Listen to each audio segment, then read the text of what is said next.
O que faz um analista de dados? E que tipo de valor que essa pessoa agrega para uma empresa? É uma profissão que tem futuro? Vale a pena eu investir tempo para me tornar um analista de dados? Bom, para quem não me conhece, meu nome é Danilo, eu moro aqui em Barcelona, sou diretor de operações de uma multinacional e pelas empresas que eu trabalhei, a maior parte das pessoas que estavam na estrutura que eu trabalhei ou eram gerentes de operações ou analistas de dados.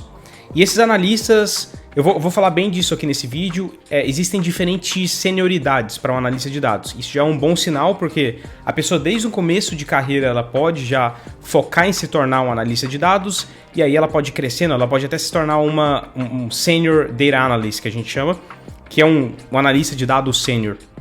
Então aqui nesse vídeo eu vou tentar explorar de uma forma bem rápida o que um analista de dados faz, o que a pessoa tem que aprender para se tornar um bom analista de dados, que ferramentas que eu recomendo essa pessoa aprender. E nesse vídeo a gente vai também explorar qual que é o salário médio de um analista de dados. Não só no Brasil, mas eu vou te ensinar uma forma de ver em qualquer lugar do mundo quanto que um analista de dados ganha em média e quais são as variações e qual que é o máximo, o mínimo. Como o próprio nome já diz, essa pessoa fica responsável por analisar os dados de uma empresa. Então imagina que em um aplicativo, por exemplo, toda ação que o usuário final faz ali, clica em alguma coisa dentro do aplicativo, ou faz o sign up, ou faz o download, ou deixa de usar o aplicativo, isso se torna alguma ação, alguma informação que entra no banco de dados. Não só isso, mas várias outras informações são adicionadas nesse banco de dados. E aí esse analista de dados é a pessoa que vai lá, pega esses dados que muitas vezes estão de forma bagunçada ali. Você tem acesso a tudo, só que é muito difícil. Imagina assim, milhões de linhas que você tem ali. É muito difícil você tirar algumas conclusões pro negócio em si, apenas olhando para essa tabela, por exemplo. Então, essa pessoa ela é responsável por ir lá e filtrar esses dados de uma forma que seja entendível para o negócio em si. Então, é uma área muito importante, é uma posição que agrega muito valor em várias áreas da empresa, em praticamente todas as áreas da empresa. Imagine então que a estrutura de marketing, o time de marketing seja responsável pela aquisição de clientes. Esse analista de dados dentro da estrutura de marketing, se ele pegar todos os dados ali de aquisição de clientes e quebrar esses dados, segmentar esses dados de uma forma que o time, que a pessoa que está tomando as decisões ali dentro de marketing consiga entender o que está trazendo mais retorno, que canais estão trazendo mais retorno, o que a gente fez que funcionou melhor.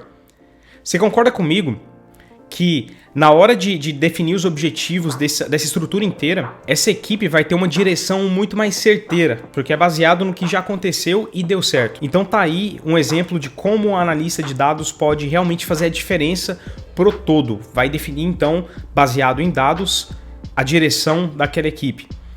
E por isso que a gente chama de data driven, né? Você tomar decisões voltadas usando dados, voltados para dados. Então, que habilidades que essa pessoa tem que ter para se tornar um analista de dados, um bom analista de dados? Primeira ferramenta, Excel. O Excel, o Google Sheets, os dois são muito parecidos. Existem outras ferramentas parecidas também, mas em geral as empresas utilizam ou Excel ou Google Sheets. O Google Sheets é muito utilizado hoje em dia porque é mais fácil de compartilhar um arquivo que todo mundo esteja trabalhando. É claro que existem limitações de número de linhas e tudo mais, no Excel também existem limitações, mas eu diria que em, 60% do tempo, um analista de dados, em média, aí, depende, é claro, de onde essa pessoa esteja, vai passar ali com Excel aberto, com Google Sheets aberto. Então, saber Excel avançado é um requerimento básico ali para essa pessoa se dar bem como analista de dados. E aí, existem coisas que essa pessoa faz o tempo todo. Eu dei um exemplo aqui de essa parte de filtragem ou tabela dinâmica. Essa pessoa tem que entender muito bem sobre esse tipo de quebra, como segmentar o que você quer, como responder perguntas do negócio, pegando uma lista de dados crus que estão ali. Além disso, condicionais. Saber trabalhar com se ou com if, dentro do Excel mesmo, saber fazer condicionais para criar algumas fórmulas que vão também responder perguntas do negócio. Isso é extremamente importante para essa pessoa. E terceiro, saber trabalhar com bons gráficos. Gerar bons gráficos. Porque imagina, essa pessoa ela vai pegar uma lista de 1 milhão de linhas ali e ela vai transformar isso em uma informação que vai ser útil e vai apresentar para os gestores dessa área. E o gestor da área, ele vai utilizar justamente bons gráficos e conclusões, né, bullet points, para convencer alguém ou para realmente só resumir em que área que essa área tem que focar. Gráficos são extremamente importantes, porque é a forma mais fácil de visualizar um comportamento de alguma coisa que você queira mostrar. Então, saber trabalhar com gráficos, no Excel mesmo, gerar bons gráficos que sejam simples de entender, mas ao mesmo tempo você também conheça os tipos diferentes de gráfico, porque para cada conclusão que você queira tomar, para cada comportamento que você queira mostrar, um tipo específico de gráfico vai ser melhor. E isso a prática vai te trazer, mas é claro, tem como você aprender com tem vários cursos online aí de Excel que vão te ensinar isso. Segundo tipo de ferramenta, que na verdade é uma linguagem, é o SQL. Um bom analista de dados sabe fazer uma query que vai buscar exatamente o que ele precisa no banco de dados. Como eu expliquei, os dados eles estão ali em milhões ali de linhas e todos meio que desorganizados no banco de dados. E essa pessoa vai ter que extrair esses dados desse servidor. Então, um bom analista de dados, ele sabe não só fazer a parte que os dados já estão lá no Excel, por exemplo. Estou dando um exemplo do Excel, mas então é isso que você pode fazer. Você pode baixar os dados lá, buscar esses dados do servidor usando o SQL, e aí o resultado dessa query sua, você vai colocar num Excel, por exemplo, e vai trabalhar nele. Então, isso quer dizer que um bom analista de dados, ele sabe fazer os dois passos, e ele precisa aprender SQL para isso. É uma linguagem relativamente simples, mas você precisa dedicar tempo para aprender. E é inclusive a linguagem mais procurada no mundo. Teve uma pesquisa feita aí, eu vou colocar um print, que mostra que é a habilidade mais procurada pelas empresas atualmente. Além de SQL, então imagina que no nível 1 você aprende a usar Excel, você já está usando todas as coisas que você precisa para analisar dados ali. Então, tabela dinâmica, filtro, condicionais, geração de gráficos. E aí você aprendeu também nesse passo 2 SQL. Qual que é o terceiro passo? Aprender ou Python ou R. São as principais. Existem outras linguagens também que podem te ajudar nisso, mas ou Python ou R, que são as principais para extração de dados de uma forma mais complexa ainda, para trabalhar com os dados de uma forma mais complexa ainda, é altamente recomendado para analistas de dados também. E por que isso é importante? Porque a partir do momento que você tem muitas linhas mesmo, você precisa de uma linguagem dessas. Você não vai conseguir executar o que você precisa no Excel, por exemplo, ou diretamente numa query. Então, eu recomendo você aprender ou Python ou R, ou os dois. Cada um tem vantagens e desvantagens, eu posso fazer até um vídeo sobre isso. Existem vantagens e desvantagens de cada uma, mas aprenda uma dessas linguagens. Isso vai te permitir a desenvolver análises estatísticas muito mais avançadas, coisa que você ou demoraria muito ou nem conseguiria fazer no Excel ou diretamente numa query. Mas lembra que isso aí é o passo 3. O que eu vejo acontecendo muito é que, por exemplo, o Python virou uma febre, até o termo Python virou uma febre nos últimos anos. Eu vejo muitas pessoas que foram estudar Python sem sequer saber esse avançado do Excel.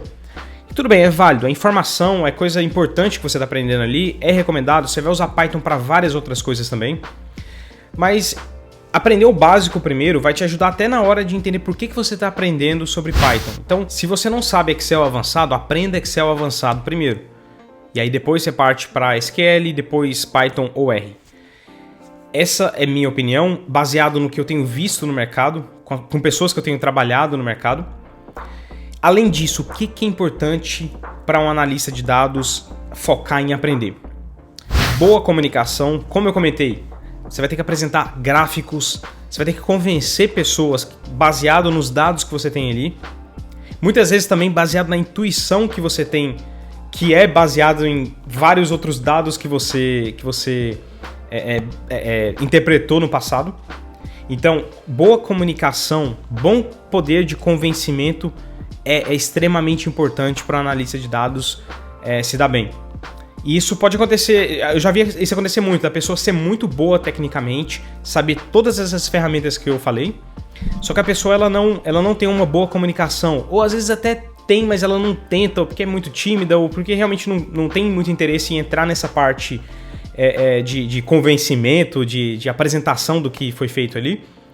E isso acaba travando a pessoa no crescimento da carreira, travando um projeto que essa pessoa acredita. Então ela acredita muito em alguma coisa que ela realmente comprovou ali utilizando dados, só que não vai para frente porque ela não colocou esse esforço a mais de convencer as pessoas, de ter uma boa comunicação.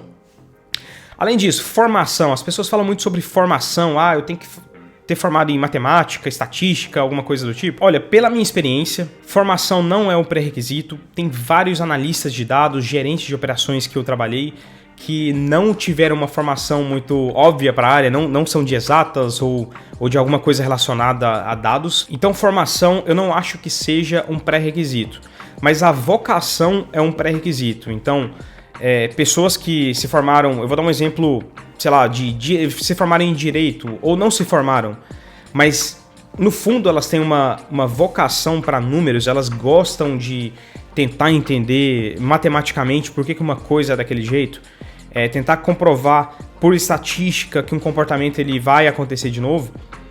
Esse tipo de vocação é um pré-requisito ao meu ver.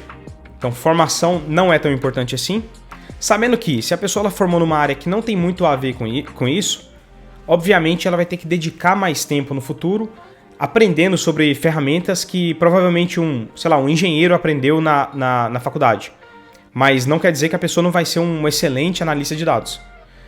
Salário, que é a última parte aqui. Vamos fazer o seguinte, existe um site que chama Glassdoor. Eu super recomendo esse site não só para essa vaga, para essa posição, mas para qualquer outra posição que você tenha curiosidade de saber quanto que a pessoa ganha. Não só isso, você tem outras informações também sobre, sei lá, o quão felizes as pessoas de uma determinada empresa estão em uma determinada posição. Então é um site que pode te ajudar muito a ter uma visibilidade melhor do que acontece dentro da empresa. São pessoas que vão lá e fazem um tipo de review daquela empresa, e aí o próprio site faz uma média, por exemplo, de salário dessa cidade, e aí você sabe, em média, qual que é o salário de um analista de dados em uma cidade qualquer. Então vamos dar uma olhada aqui. Se você pegar o exemplo de São Paulo, o analista de dados em São Paulo, então, está ganhando em média 56 mil por ano. Então você consegue fazer a conta aí, divide pelos 13 meses, aí, considerando o 13º, você já tem uma ideia de qual que é o salário de um analista de dados. Mas aí você consegue ver que nesse gráfico que existe também uma variação. A média está em 56, mas em algumas empresas você tem pessoas ganhando menos e pessoas ganhando mais. E aí vamos checar agora, como eu comentei, existem níveis diferentes para essa área. Então o analista sênior já muda bastante.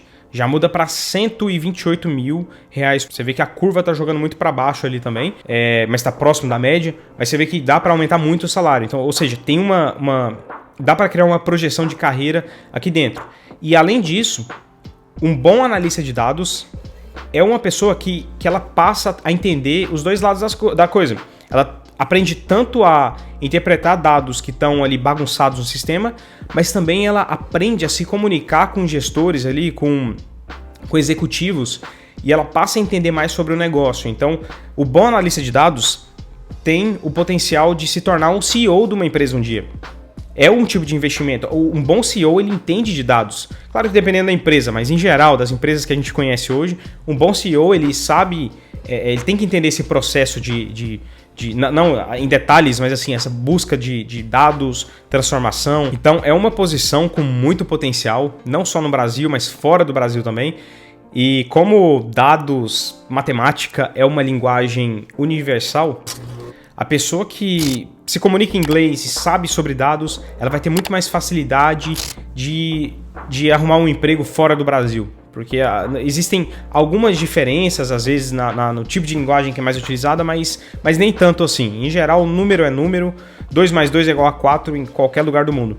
Espero que esse vídeo tenha sido útil para você. Se você não for inscrito ainda, esse aqui é o canal Carreira Alpha. Semanalmente eu trago dicas que vão te ajudar a se desenvolver, tanto profissionalmente quanto pessoalmente. Um abraço e até o próximo vídeo.